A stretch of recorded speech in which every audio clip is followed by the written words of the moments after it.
Welcome to the International Sunday School broadcast. Each week, we share God's Word with you by teaching the weekly Sunday School lesson. The broadcast is sponsored and produced by Reverend Clay Evans and the members of the Broadcast Ministers Alliance of Chicago. Please join our host, Reverend Dr. Jeanette Wilson, as she shares this week's lesson. All right, we're back. Yeah, this is first Sunday in July. This is a great first Sunday. It's the Sunday before the 4th of July. And if you want to know, the sermon I'm preaching is, which banner are you waving? Which flag are you going to wave this week? The bloodstained banner or the star-spangled banner? I want you to, if you want to know the answer to the question of which banner I'm going to wave, come to Fernwood at 9 o'clock today. 9 o'clock, 9 o'clock on Sunday, July 2nd. I'm going to be talking about what flag are you waving? The bloodstained banner or the star-spangled banner? As African American, we can talk about the difference between the two. That's right. I am just excited about that because I think that we need to look and really look at the history of the Star-Spangled Banner, the song that we sing, and then the bloodstained banner that Jesus carried for us and gave a life for us so we might have life in heaven. I'm not going to give you the sermon today. You have to come 9 o'clock, Fernwood United Methodist Church at 101st and Wallace. Have with me Pastor David Bryant. He's joined us. This is the second week. I hope he'll keep coming back. And I'm going to ask him to lead us in a word of prayer as we prepare to talk about Exodus, the 3rd chapter, verses 1 through 6. Lord, we thank you for this awesome day and how you have blessed us. We thank you for another Lord's Day and just for all that you've done and continue to do in our lives. We thank you for your word, for you sent your word and your word healed and your word delivered and your word set free. And so we thank you for your word today. We ask that a rhema word, that as this word goes out to the viewers, God, that they would be set free. They would be empowered. They would be equipped to go forth with power and authority in their lives. And we'll be careful, as always, to give you the praise and the glory and honor. In Jesus' name we ask it all. Amen. Amen. This is an interesting chapter. We're always familiar with Moses, and we're looking at a series, in our Sunday school about leadership. Yes, that's right. Last week we talked about Samson, born, if you will, to lead people, born with a purpose. Yes. Born with an anointing, and you said he was born anointing. That he had an anointing on his life, and he had an assignment. It was clear, a purpose for his life, which all of us have. Well, see, you Methodist Baptists, it got to be 3 points. What's the third thing? Anointed, assigned, and what else? He was appointed, and he was spirit-filled. He was spirit-filled. Anointed, assigned, and appointed. That's right. You gotta have 3. I gotta have 3. That's right. Methodists only need 2. So today we're gonna talk about Moses. Oh yes, a powerful lesson. And this is Moses. Now we know Moses was born in some difficult circumstances. Mm-hmm. Many of you say, "Well, I have never lived. I didn't grow up in a home. I grew up in a foster home." So did Moses. Remember, Moses was born with a death warrant on him. The state had, the government had ordered that all male Hebrew boys be killed at birth. So when they came out of the womb, they were supposed to die. Moses' mother and some of the midwives decided, no, not my son. Yes. And as a result, his mother hid him. She put him in an ark of safety. And there's some symbolism to all of that. That's another sermon. That's another story. Put him in an ark and put it in the river, and then had his sister monitor that little boat with the baby in it. And, God fixed it so that Pharaoh's daughter saw the little boat with Moses in it, the ark, and she took it out and ended up becoming the foster parent to Moses. Now, we have a different system in Illinois. We have the Department of Children and Family Services, and they assign people when parents give their children up for somebody else to care for them, or they're taken away from their parents for various reasons. they're placed in foster care. That's why I say Moses did not grow up in the household with his mother. Mm-hmm. However, his mother later becomes his caregiver. And so she's instilling within him in Pharaoh's house. He happens to be blessed to be in a house where wealth abounded. He didn't have to worry about what he was going to eat or where he was going to sleep because Pharaoh was king of all. He owned everything. And Pharaoh's daughter, raising Moses as her son, he became like the crown prince of that day. Mm-hmm. He's raised in royalty, but his mother kept him grounded with understanding his Hebrew roots, and I guess gave him a sense of Hebrew culture because she was babysitting for him every day. It's an interesting dynamic, and it's something like what used to happen in slavery. Yes, and Reverend, as you were speaking, much of what happened then is happening today. The children, especially minorities, living in a dominant culture, have so many obstacles and forces coming against them, just as Moses and the Israelites did at that time. The same thing happens today with minorities. And so we must be nurtured, we must be cared for, we must be taught who we are as people of God and what is our purpose as well. And once you instill that, as it was in Moses, it's going to come forth. It's just a matter of time, it's going to come forth. And see, now we're back. When we get to chapter 3, Moses has grown up. Yes. He's now a fully grown man. Yes. And he has left Pharaoh's house. And he is now, it opens up with Moses becoming a shepherd. Yes. Well, Moses is really in search of who he is. Yes. In search of what it is he is to do. He's really experiencing some real inner struggles at this time because he's now away from Pharaoh's home, but he's know that he must find out who he is and what it is that God would have him to do. And so we find him on the backside of the desert. On the backside of the mountain. On the backside. On the back, not the front side. No, the backside of the desert. And that's key. It's some a metaphor to help us understand that many times things happen in our lives that bring us to a place where we must where we can come to hear and understand what God is doing in our lives. And so he's almost gone from riches to rags in the sense that here he was in a place where he had money, power, and prestige. And now he's been moved to the backside of a mountain. And it's a desert, as you say. Yes, in a desert. He's in a so-called desert place. In a desert place where there's no power except over the sheep. Yes. And no lot of resources. And sheep are very frustrated because they're stupid. They require you to lead them to water, lead them to still water because they're foolish and they'll drink running water and kill them and choke. And so he has to work differently. He didn't have to do any work in Pharaoh's house. No, but Reverend, he's in the natural sense, he's in a bad place, but in the spiritual sense, he's in a good place. Because now he's open to hear what God has to say to him. Right. All those things have been removed from him, and now he's in a place where, isolated place, but a place where he can be open to hear what the Spirit says. And he's in a place where the men are working with their hands. Some writers say that the Midianites or the Kenites were traveling blacksmiths and they're sheep herders there. So they're doing jobs that, people are not applying for those jobs. These are the jobs that are least desirable because as a shepherd, you spend a lot of time in the field with sheep. You're talking to animals. You're not talking to people. And it's a wilderness, but they had copper mines there, but they didn't have a lot of.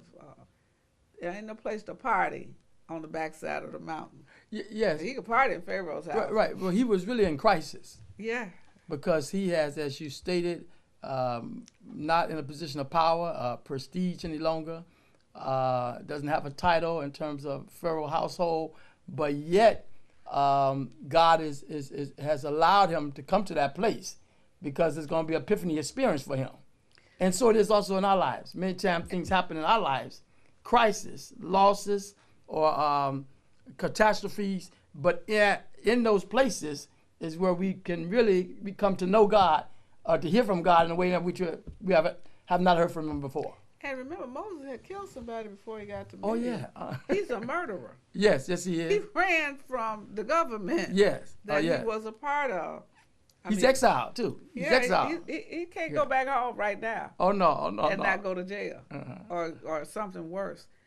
And so he's on the backside of the mountain in this desert place. And what happens, Reverend? Well, on the backside of the mountain, the backside of the desert, which is also close to the mountain of God, he has an encounter with God. With God.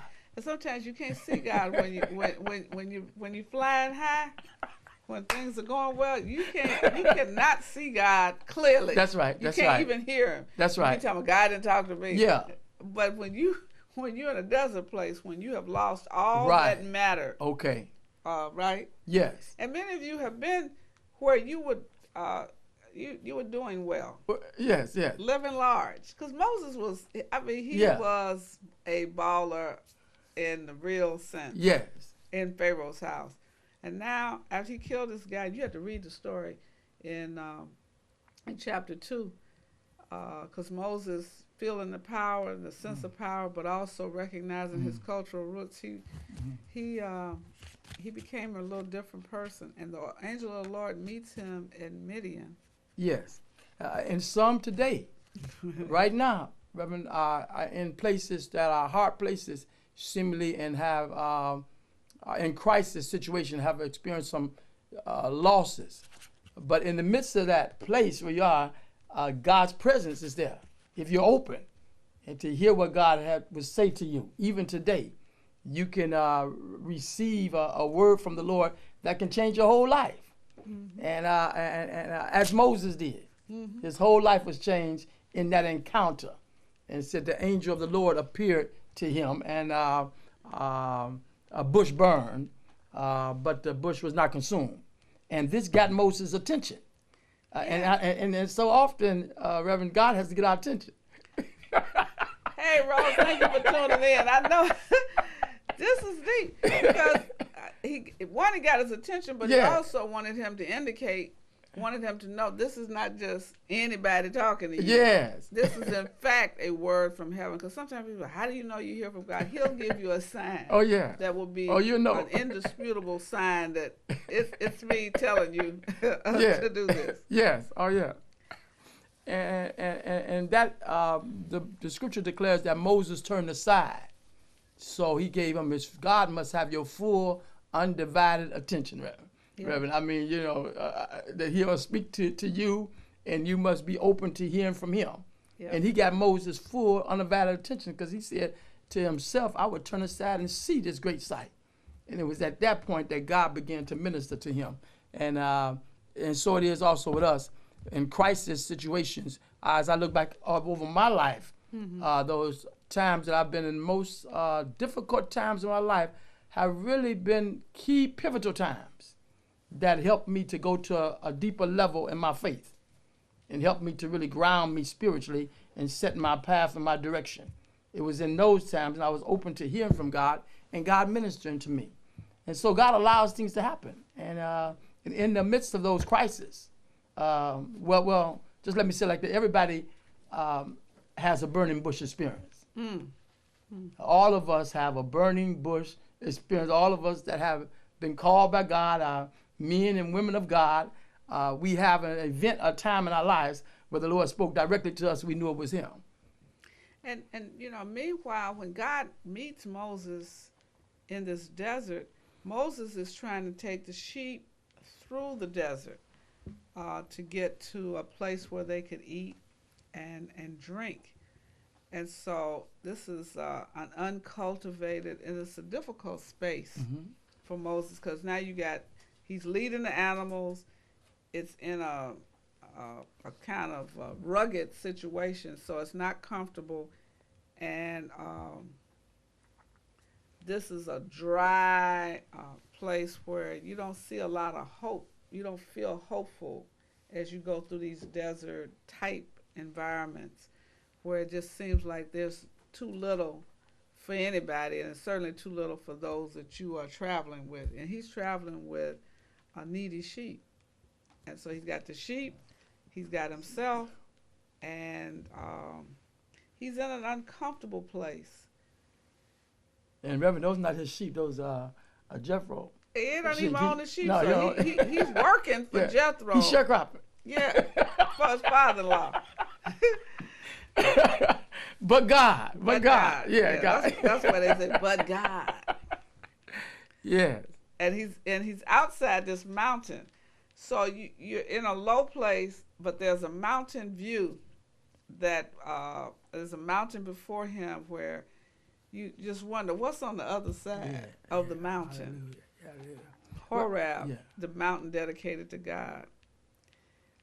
And so I just wanted you to get a preview of this Sunday school lesson, which you should probably go through in much greater depth than we are.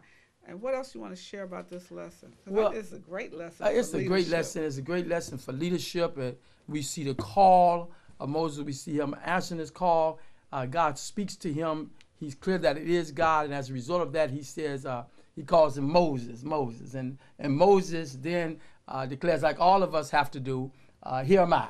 At some point in our lives, we have to come to understand that we make ourselves available to God, our lives available to him, and then whatever it is that he wants to do with our lives, that we're open to that. And you've had that experience, Reverend, I too as well. It's a epiphany experience that we answer our call. We are clear about God has called us, and then we're open to whatever God has for us to do.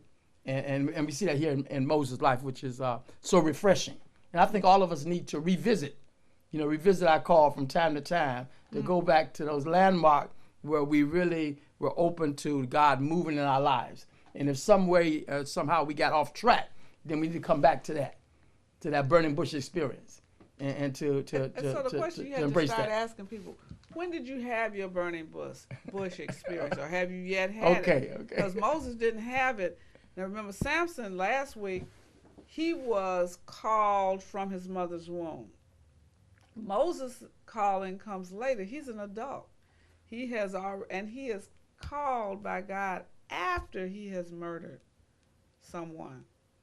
After he has really committed a crime, and one would say Moses needs to be punished, and so his punishment was the backside of the mountain.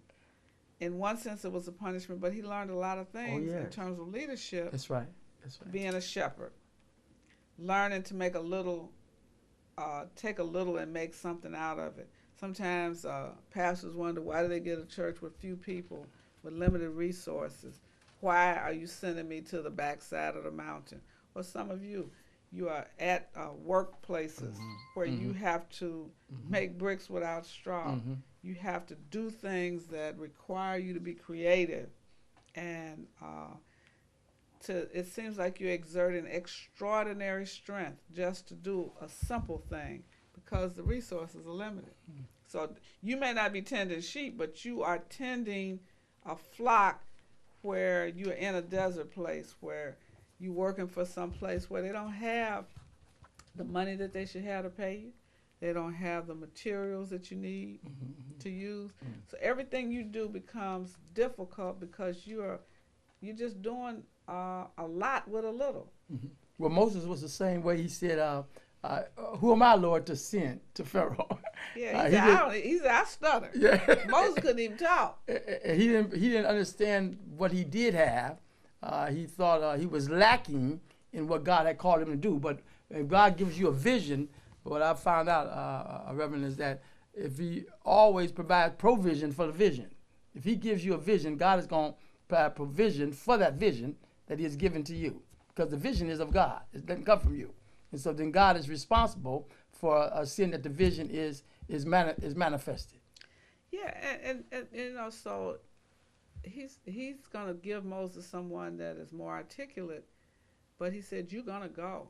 and I will see to it that Pharaoh listens to you. So sometimes you really have to go out on the belief that God will provide you with what you need to go forth. And Moses is a type of Christ. Yes. The burning bush presence of God. Yes. And also, somehow, when you see God's presence and you see the burning bush, it talks about how the glory of God will enlighten you, it will inspire you, Yes, it will yes, encourage you. Yes. And you may not have a bush that you're looking at, but as you in the desert place, it's important that you look to God so you can see hope. You can see purity and holiness. And, while we don't have to see a physical burning bush, think about God and how he has enlightened your life with brilliance. And if you've ever seen someone that was healed, that people had given up on, you can see God in them. I'm just trying to give you something that makes you feel like you've witnessed this burning bush, because it's hard to imagine. Yeah, it's the presence of God, the glory of God, the magnificence of God, Right. being made known to you, and that is so overshadowing and it's so empowering. That what gave Moses the ability. He said, "Who shall I tell him send me?" He said, "Tell him I am sent you." Because Moses wasn't delivering the Israelites. God was delivering the Israelites, but he was using Moses as a vehicle. Right. But God was the one who was doing the delivering. He was going to bring them out. And so Moses' life really can be defined in three aspects. 40 years, he spent 40 years in Egypt under Pharaoh in Pharaoh's house. He spent 40 years in his ministry, Really? telling Pharaoh, let my people go, and then another 40 years in the wilderness. So he's 120 when he walked off. But his life was really defined in those areas. Finding out who we are, then once we find out who we are, then being about our assignment. God gave us clear and giving Moses his assignment to go tell Pharaoh. And today, that's what the church is called to do, to really speak to the injustices within the world, to really bring hope to people, to speak truth to power. That's the body of Christ. The church is called to do as Jesus did, and to make a better life for people. And there's injustices and in bondage that people are in, to give them hope. And it's through the power of God. He said, Moses, what do you have in your hand? Stretch it out. And that's the other thing. He's saying, use what you have. Don't keep looking for something that's not there. There's something you have. Yeah. Some of you are wondering, I can't do it. Yeah. I can't make it. Yeah. You have something that you can use. You have a gift. You have a talent. Yes. I know I work with a young lady named Rose. She is unbelievably gifted with technology. Praise God. She can build computers. She can make them. I mean, she just does all kinds of stuff. She can fix them, but she also understands how to train people to use them. That's a natural gift that she has. I mean, she's had some training. So in her hand is more than most people have. She has the mental ability to do that. Some of you have that kind of gift, but you're not using it. You're not aware of the power of that gift that God has blessed you with. Some of you are just unusually talented in music and art, and some people can walk in a room and recreate from a small space a mansion, and others see a garbage dump. Some can just redesign property. Some people right now in your family behind bars are cabinet makers, are builders. They're like Moses. They have the ability. It has just not been discharged anywhere. And so when God calls Moses and speaks to him, he's saying, use everything you got, buddy. Yes. And I'm going to empower that which you have, that rod. I'll make it work for you. But you got to at least believe that what you have in your hand is powerful enough to make a difference. Right, Reverend? That's right. So what else you want to say about this lesson? Well, I just, we see that how God can, that there's a call on all of our lives, that all of our lives have purpose and meaning. And it's very important for us to realize who we are and what it is that God has called us to do, and then to be about that, the business of doing that. And the most important thing that Moses had, that God was with him. If you study the life of Moses, the Lord said, I speak directly to Moses. The others I speak to, but Moses, he was a friend of God. He had a personal relationship with God. And he was very humble man. And all of his power and authority to have, but he's very, very humble man. And God used him greatly, tremendously, to deliver the children of Israel. And he delivered them through signs and wonders. Miracles continuously happening in his ministry. And I believe when we walk close to God that we too, Jesus said we will experience signs and wonders, will follow those that believe. And that in our ministry too, God will work in some magnificent, mysterious ways to do some things that we could not do on our own. And as you watch this Sunday school lesson, as you think about this broadcast, try to understand, what has God given you uniquely that you can do to transform the condition of your people? Yes, People wonder, what do we do about this violence? Yes. What's in your hand? Yes. What do you have? When have you heard God say, tell them that I am sent you? Yeah. Go in an understanding that there's greater is he that is in you than he that is in the world, as Reverend Evans often says. And when you believe that and own that, you can transform the rest of the world. Now, Moses had a difficult time with the Hebrews. They did not want to, all they want to do is complain. When they got them out of Egypt, they in the wilderness eating every day and complaining every single day. Why would God put us in this place? We were eating in Egypt, and they were eating flesh. They were eating the leavings of the Egyptians, like we used to do in slavery. They were eating chitlins when they should have been, when they could have eaten. They couldn't eat ham, so they ate crackling, which has now become a delicacy. They were eating hoghead cheese because they couldn't have the whole hog. That's what they were doing in Egypt.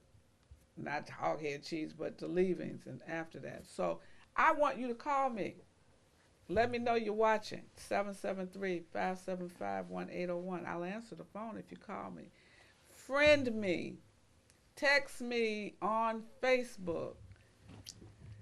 Go to Twitter and tweet me at Rev J Jackson, Rev Jeanette Wilson, at Rev JC Wilson.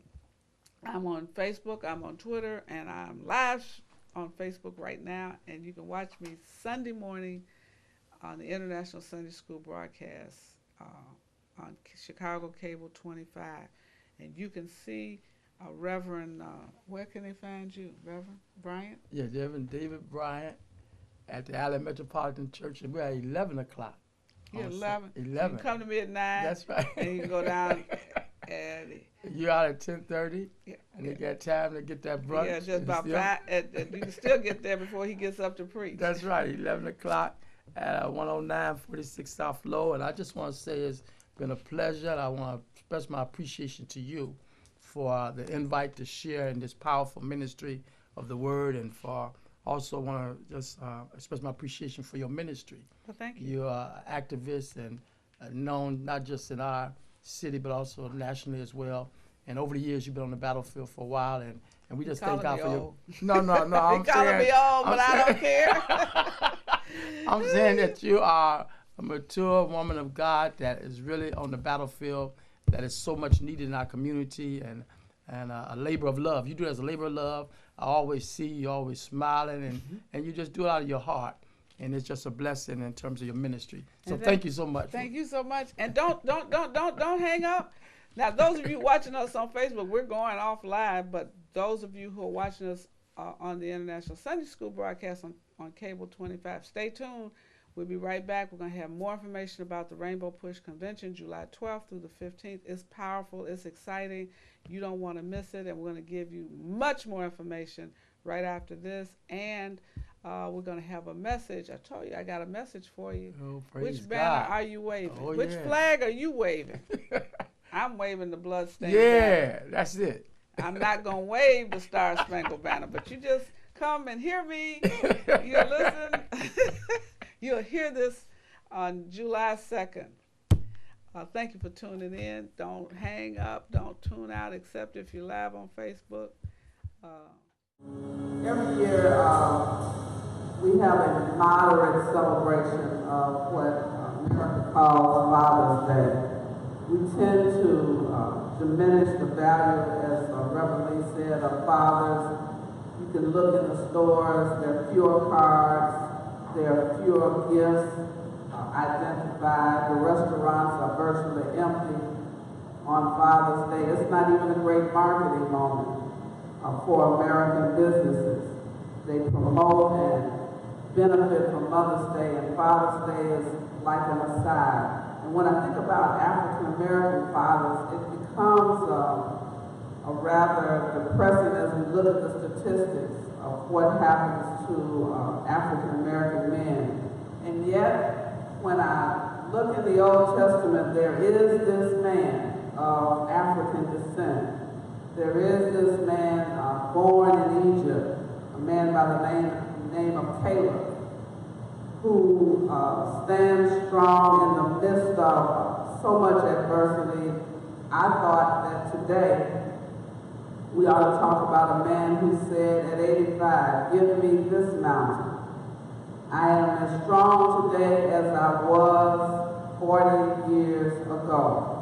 And so if you open your Bibles, the responsive reading gave us a little background on Caleb leading up to this point in Joshua, the 14th chapter, when he says at verse 7, I was 40 years old when Moses, the servant of the Lord, sent me from Kadesh Barnea to spy out the land.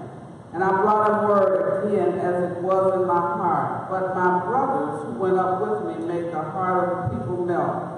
Yet I wholly followed the Lord my God. And Moses swore on that day, saying, "Surely the land on which your foot has trodden shall be an inheritance for you and your children forever.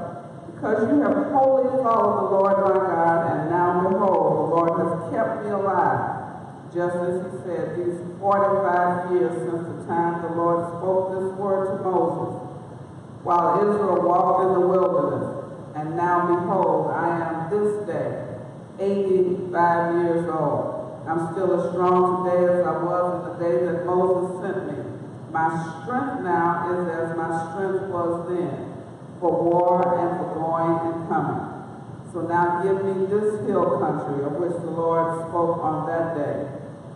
For you have heard on that day how the Anakim were there with great fortified cities. It may be that the Lord will be with me, and I will drive them out, just as the Lord said." Then Joshua blessed him and gave Hebron to Caleb, the son of Jephunneh, for an inheritance. May the Lord have a blessing to those who read and understand his word. Caleb said at 85, "Give me this mountain." And I think that this story of Caleb is a story for African American men in particular, but men generally. First of all, Caleb was a godly man. He believed in God. He followed God, and he kept his faith in God through a lot. And I mean, I know a lot of people say, well, what did Caleb have to endure? Well, first of all, Caleb was 40 when he decided to join this army with Joshua. At 40 years old, he was able to spend 40 years in a wilderness with Joshua and Moses, with the people of Israel who had just been brought out of slavery and into a wilderness, kind of a desert place. He spent 40 years with people who continued to complain, continually blessed by God, but continuously complained about what they didn't have. He spent 40 years following Joshua and Moses, watching and waiting for a time when he would be blessed. 40 consecutive, unbroken years in a wilderness. In a wilderness, there's nothing of value that grows in a wilderness. There's nothing that seems to result in what we call the land of good and plenty. Caleb was in a place where he didn't get very much for the work he did. He didn't get anything. He didn't get a thank you. He didn't get a lot of things. He just existed and endured for 40 consecutive years. Caleb's father was not an Israelite. He married into the Israelite lineage, and he married a woman who was in the line of the tribe of Judah. But Caleb wasn't born like some young men not of color. They're born to the mansion. They're born into millions. They're born into a value-added situation. Caleb didn't have any of that. Caleb was born into a situation of struggle, born into a wilderness, like many young African-American men today, born into poverty. Some are born into prison, born to mothers who are addicted to crack and cocaine, born into difficult circumstances, born without a father present in the life. Caleb was born into a wilderness situation, stayed there for 40 consecutive years. I keep saying 40 because that's a long time. And sometimes people say, well, I just don't know if I can make it another day. Caleb made it 40 years. And in that 40 years, he struggled with people, trying to keep people's hopes up, trying to keep them moving about, trying to keep them focused. In that 40 years, he had an opportunity to go see Canaan, to go see a land that was, as he described it, flowing with milk and honey. Seeing a land where people were flourishing and where there was opportunity, where there was possibility. I guess Caleb is like many of our ancestors who were slaves, who kind of looked past the plantation and saw a possible place of freedom, saw themselves working and earning a living and living with a family. I guess when Caleb went over to Canaan, he saw something that he had not seen in the wilderness. He saw vegetation that was flourishing. He saw fruit growing and people tilling the land and people working the land. Now the people with Caleb and Joshua saw giants and they saw power and they saw limited possibility. When they came back with the report, 10 people said it's giants and we are as grasshoppers in that land of giants. We need to stay right here in the wilderness. I suppose that some people, and you read about Harriet Tubman during slavery, said we don't need to go now because we know we can eat here. We don't need to go to a place where we got to make sure that we work for our food, that we till the land, and we have to wonder what we're going to eat tomorrow, where we're going to live, and how we're going to stay. Caleb was able to compare the wilderness with Canaan. Caleb was able to see that there's a possibility if I could just cross over that Jordan River, if I could just get into the land of promise. Caleb felt like if he could just go to another place, maybe it was like the men who worked on Pullman porters who would ride the trains from the segregated South to the semi-liberated North, where they could see something else, where they could see another opportunity, where they could see another chance. Caleb had that vision back in the day. Caleb was 40 when he first started moving and trying to find his way, but when he saw Canaan, it gave him a new idea. 40 years later, they crossed over. God first blessed Caleb because of his faithfulness to just see Canaan, to cross over into it and be able to reside there, cross the Jordan River with Joshua and the others. So 5 years after the crossing, they have had several battles, and Caleb has been a mighty warrior in each one of the battles. They finally get, after 5 years later, now this is 45 years later, Caleb said, look, I am 85. He's not ashamed of his age. And he said at 85, he's like Mr. Rice. I'm as strong today as I was then. I can build things. I can fight people that violate my family. I can stand strong because I'm old, but I'm not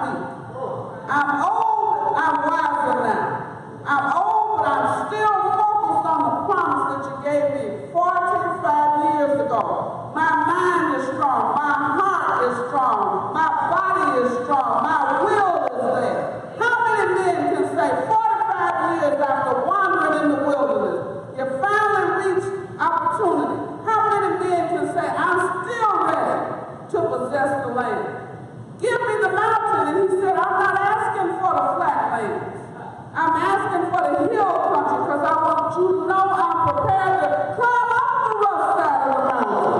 I'm not weary in well-doing. I'm not faint. I'm strong as I was then. I'm 85, but I'm 85 strong. I'm 85 courageous. I'm 85 focused. I'm 85 fortified by my faith. God has not left me. He said, I know when God makes a promise, I don't have to worry about whether he'll keep it. He didn't act arrogantly. He wasn't acting out of character. He said, it's my time. It's my season. And all I'm asking you is to give me the opportunity. I'm not asking you to make it easy for me. That's why I'm saying give me the hill country. I have children now. I have a son-in-law who will be one of the first judges. I have a daughter that I'm proud of that I need to give her allotment to. I'm willing to fight for what you give me, but give it to me so I can go on while I'm still here, while I'm still strong, while I'm still clear, while I'm still focused. What becomes of a dream deferred? Do you have one like Caleb where it doesn't turn into a nightmare, where you can wade through a wilderness moment, where you can wait and stay focused, where you can keep pushing yourself and keep fortifying your faith, keep standing on the words of God, standing on the promises of God? Can you be like Caleb? I know there's some men like Caleb today who've not given up on God, who've not given up on life, who've not said, I can't make it. Yeah, you went to jail, but you're out now. What you gonna do now that you're out? It's your time. You crossed that Jordan. Why don't you possess the land? Why don't you stop the violence while you can? Because you're still strong as you were then. You've been exercising while you're in prison. Use that force. Use that power. Use that thinking time to turn the community around. Caleb had to fight a lot of giants, but he did not find them to be giants, and he was a midget. He said, I'm strong, I can fight it. I'm going up that hill and I'm going to make it. Well, if you think about Caleb's physical vigor, you think about Caleb's spiritual strength. How many men are prepared today to take on this society? When you think about the cuts that are flowing from the White House, the State House, and even the City House, why don't some men say, I'm strong as I was when I was 40. I'm strong as I was when I was 20. I'm strong today. And I can stand and I can fight the giants that will come. I'm not afraid of the giants in the White House. I'm not afraid of the giants in the Congress. Caleb was not just fighting the giants that were physically before him. He's fighting people that look like you and look like me. He's fighting the system that would say that black men have no value. The system that would incarcerate black men 5 times the rate of white men. The system that would continue to stop and frisk, search, and arrest a black man before they would ever think of a white man. The system that has black men at double-digit unemployment. He was fighting to say, I know God, you promised me.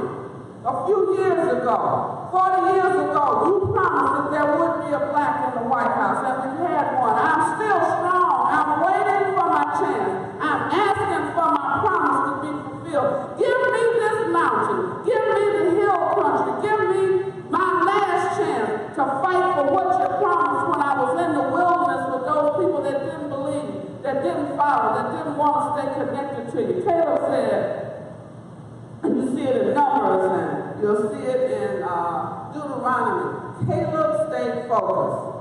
And I think that we can get all that we fight for. We can get all that we demand. We can get everything that we stand on God's word, knowing that it's not by our power, not by our own physical might. It is by the power of God moving through us that we can win, that we can deliver. So on this Father's Day, I would say to fathers, you may be unemployed. This is your wilderness moment, but just hold on a little while longer. You may not be able to see your way through, but just still hold on. You may be a temporary worker, working 3 and 4 jobs just to make one work, but hold on. God has promised you a better future. It may take 10 years, it may take 20, it may take a long time, but don't give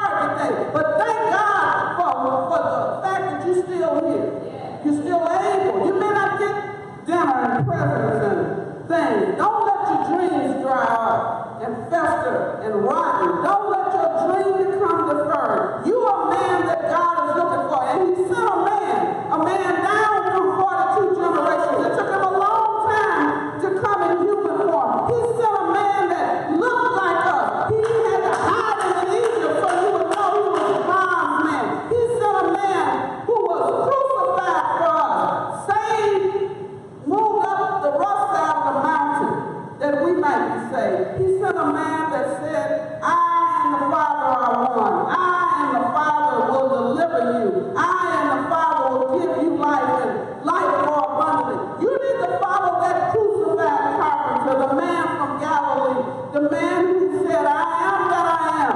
I come that you have life. I am the truth. I am the way. I am the truth. I am the life. Follow that man. Don't follow these others. Wilderness only lasts for a season. And after wilderness, there is the land of promise.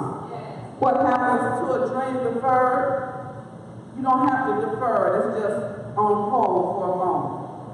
Dreams are realized when you see the dream in the midst of your wilderness and in the midst of your dry moments. When you see God lifting you up. When you see God pushing you forward. When you feel the Spirit of the living God moving you in places that you could not go. Carrying you places where you cannot walk anymore. Where your strength is waning. Know that God is your strength. He's a very present help in a time of trouble. And so I offer this God to you. One who will provide shoes when your shoes are wearing out. He'll provide strength for your legs when your muscles can't carry you. He will restore your honor among men.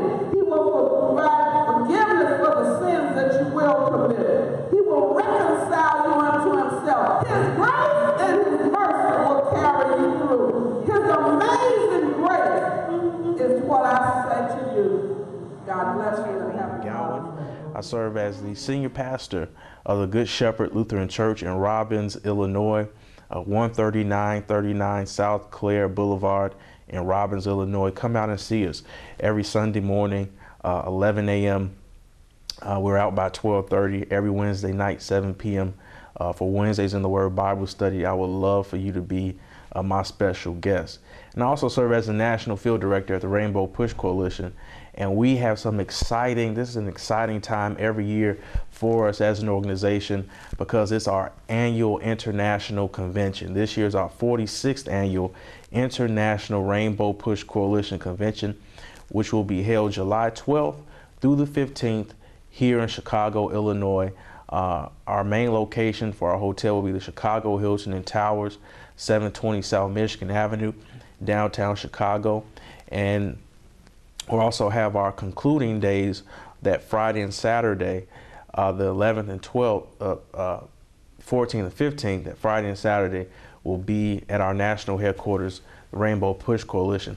I just want to go through and share with you some highlights on why you need to register today for this powerful convention. It's only $100 to register, and you get access to all the plenary sessions, all the workshops, $100. That does not include meal events, and we have some powerful luncheon, a women's luncheon on Friday, a minister's luncheon on Saturday. You will have to pay individually a ticket to sit and dine at those events, but flat registration fee of $100 to attend all workshops all week. $35 for students. If you're a student, high school student, college student, whatever student level you are, $35, and $35 for senior citizens. And so we want you to take advantage of this and come and learn and arm yourself, equip yourself. There's so much happening in our nation, in our world. All we have to do is get people to the polls. We will still have voter registration drives to make sure for those who are not 18, who are not registered, but we won't have to work as hard to get younger people registered to vote because they'll automatically be registered. It'll just be driving them to the polls at that point, making sure that they get up and go vote. That will be where a lot of energy will be required. And so automatically 2 million new people will have the opportunity to vote.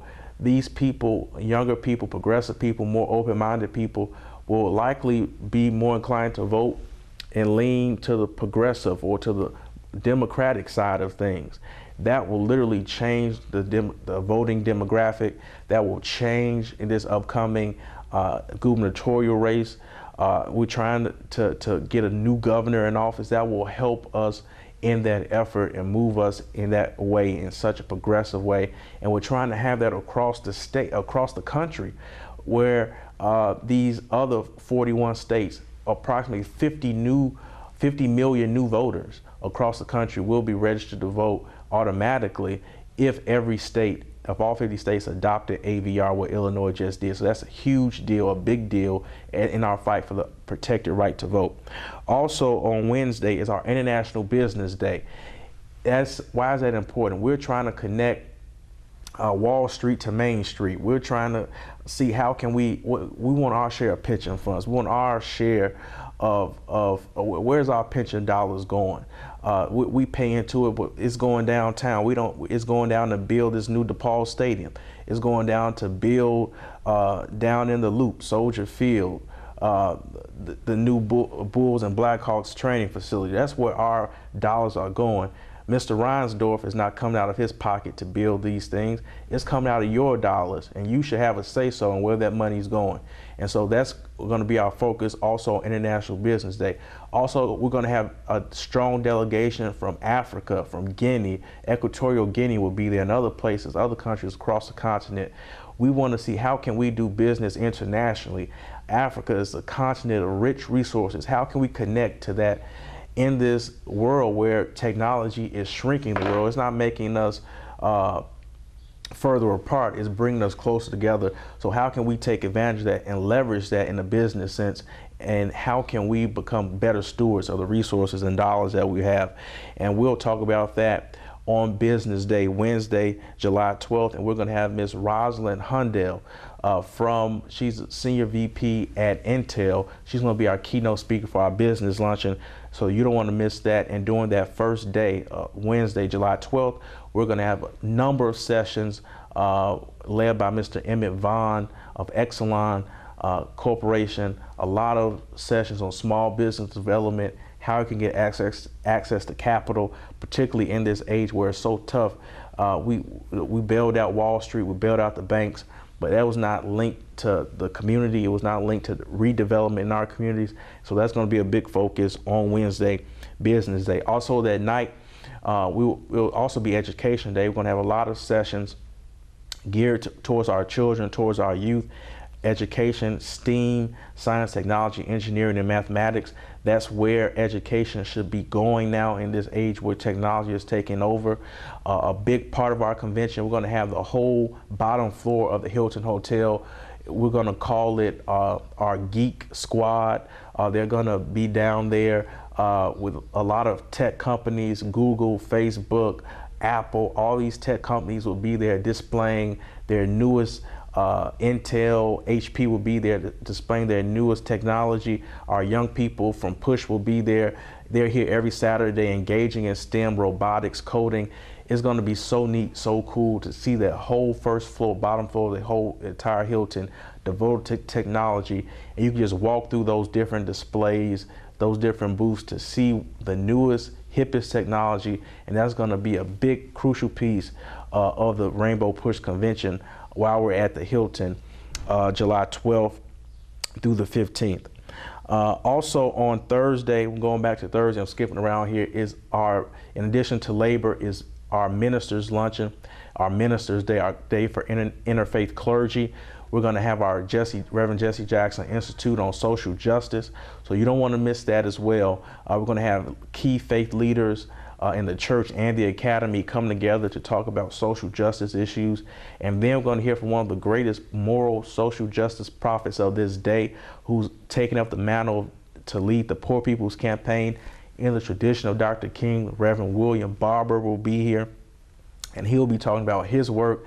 He will be the keynote that day. We will honor Reverend Jeremiah Wright, Reverend C.T. Vivian, Andy Young, and so many others on the Ministers' Luncheon, July 13th. So you don't want to miss that. And that night will be our sports banquet, our sports reception. We're going to talk about life after the playing field, life beyond the playing field. We're going to talk about Colin Kaepernick, how He's standing up for social justice in the tradition of Muhammad Ali, in the tradition of so many others, of Bill Russell. But now he's having a hard time landing on a team. What does that mean? What does it have to say to today's athletes? How can you still be true to your race and your tradition, your prophetic voice? Look at LeBron James. He's standing up. He stood up Black Lives Matter, and he still felt the brunt of racism with his home in LA being a racial epithet being spray painted on his home. We're going to talk about all that. I'm going to honor Bernard King, Isaiah Thomas, and many athletic greats like that on that night, Thursday, July 13th, so you don't want to miss that. And also on Friday, July 14th, still at the Hilton, we're going to focus on healthcare, and it's our Women's Day. So we're going to have a lot of healthcare plenary sessions on that morning on Friday, the 14th. And then we're going to have our big women's luncheon. Last year, Hillary Clinton was the keynote. This year, from Massachusetts, the leading Senator Elizabeth Warren will be here. Nevertheless, she persisted. She's been in the news a lot lately. She's going to fire us up for our women's luncheon on July 14th. Maxine Waters will be there, and we're honoring Aretha Franklin. So you do not want to miss that. Go online right now to purchase your tickets for that dynamic luncheon. And then we will transition to Rainbow Push later that evening. We're going to have an historic gubernatorial town hall right here at Rainbow Push Coalition Friday night around 6 p.m., 6:30. So you don't want to miss that right here at 50th and Drexel. All the leading candidates will be here to talk about their issues, and we're going to press them on our issues. What's your agenda to stop violence? What's your agenda to pass a budget? What's your agenda to bring jobs to this state? So Mr. Pritzker will be here, Mr. Kennedy will be here, and all the other leading candidates on the Democratic side will be here for that Democratic gubernatorial town hall right here at Rainbow Push on Friday night. And then on Saturday, all day, we will conclude right here at Rainbow Push.